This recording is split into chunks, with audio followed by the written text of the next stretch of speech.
Hello Capricorn, Sun, Moon, Rising, and Venus signs. Kamusta kayo? Sana po'y nasa mabuti kayong kalagayan. Welcome back po sa Star Tarot. Kung bago kayo rito, welcome din kayo. Thank you for your support. I truly appreciate it. God bless you all.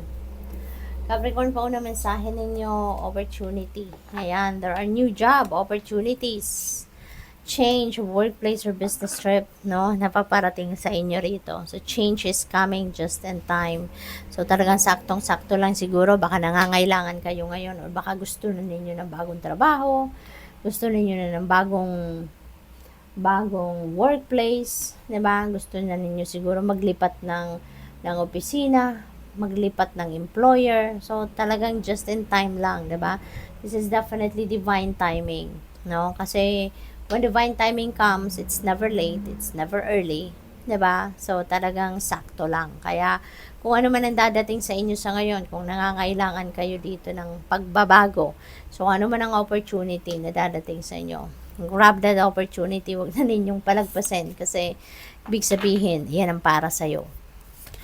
We have resources and be grateful for what you have and have something for the future. Use wisely and as needed. Ayan. So, huwag kayong makakalimot magpasalamat, no? Sa mga resources, sa mga biyaya, sa pera na dumadating sa buhay ninyo sa ngayon. Okay? Ang importante, magpasalamat kayo and i-manage ninyo ng maayos, no, yung inyong resources, yung inyong kaperahan, no.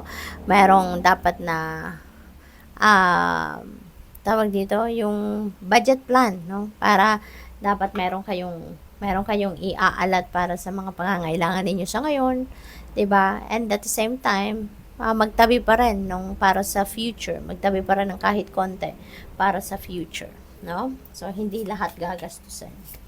We have exhausted. Yan, feel financially drained, lacking viable options. Recharge and regroup, okay? Kasi pagod na kayo, Capricorn. Sobrang pagod na din siguro. Hindi lang yung bulsa ninyo ang pagod, kundi pati na rin yung physical, mental, and emotional aspect ninyo. So, it's about time na para mag-recharge kayo, mag-regroup kayo, gather yourself, gather your thoughts. Okay? Para nang sa gayon, mas maging productive kayo, mas maging efficient kayo sa inyong mga gagawin or ginagawa when you are rested. Diba? When you are, rejuvenated. Diba? We have sweet success. Wow. Get what you want. Okay? Capricorn, habang may pagkakataon, habang ang oportunidad ay nandito, okay, get what you want. Go for it. Okay? Wag na kayong magdalawang isip pa. Wag na kayong magpatumpik-tumpik pa. Habang ang opportunity ay nandito na, kunin mo na yung pagkakataon na yan. Kasi, when opportunity knocks, 'di ba? Ibig sabihin, ayan ang pagkakataon, no? Para i-embrace nyo na yan, kunin mo na yan. Ito na yung pagkakataon na ma-experience mo na yung para sa'yo or makuha mo na yung para sa'yo. Raw intention. Ayan. So, siguro ngayon, baka panahon ngayon ng pagninilay-nilay ninyo, pagmumuni-muni ninyo, and maybe you are setting your new intentions, no, sa buhay ninyo sa ngayon. So this is good kasi siguro nagdi-diskarte kayo ngayon, ano, or nag-iisip kayo ng inyong mga future plans. You're setting intentions kung ano yung gusto ninyong ma-achieve at a certain period of time, 'di ba? At maaaring yun ang magiging ano ninyo sa ngayon, that's going to serve as your motivation, 'di ba? Your inspiration, no?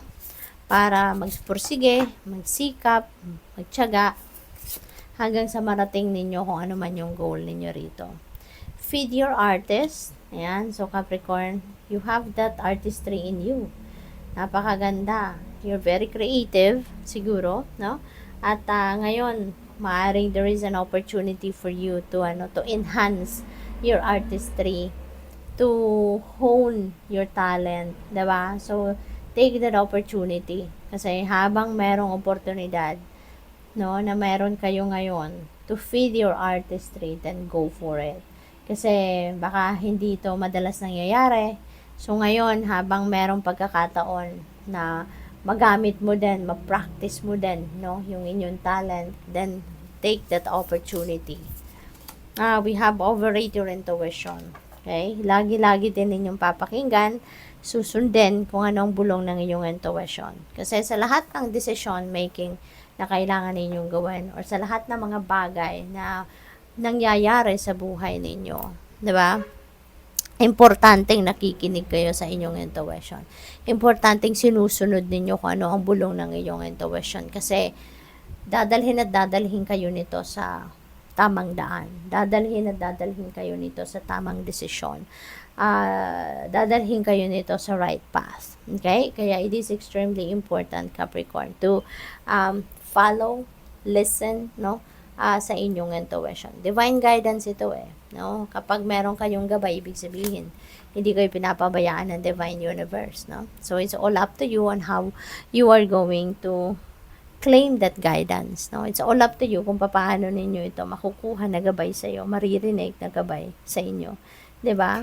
So, pwedeng mag-ano kayo, mag-solitude kayo, stillness, prayer mode, no? Kasi kapag tahimik kayo, nagpapahinga ang katawan, dyan ninyo yan maririnig, no? Kasi yung intuition natin nagsasalita in a very subtle way. Diba? Yung bulong ng Panginoon sa atin, no? It comes in a very subtle way. Kaya kailangan talaga na mag-tune in tayo. What else? Ambush your fear with your ferocious dream. Yan, tanggalin nyo na yung mga takot na yan. Alisin nyo na yung mga takot na yan. No, it's not going to help you succeed. It's not going to help you na yumaman kayo, 'di ba? Dahil sa takot. Not at all. Kasi yung takot na yan, magsasabotage lang yan sa'yo. Isasabotage niyan yung pag-asenso mo, 'di ba? Yung pagpapayaman mo, yung pagpapagaling ng kung ano mang talento meron ka, no? Kasi kung matatakot ka, that's going to hold you back. That's going to prevent you from moving forward, from moving on, from doing anything na ikaka-asenso mo.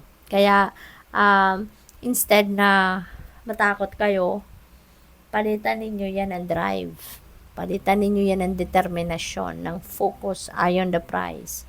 Para rin sa gayon, mas mapabilis, no, yung pagpunta ninyo doon sa kung nasa ng inyong mga pangarap. Pagtupad ng inyong mga pangarap. Okay? Good luck. Thank you for watching Love and Light. Namaste.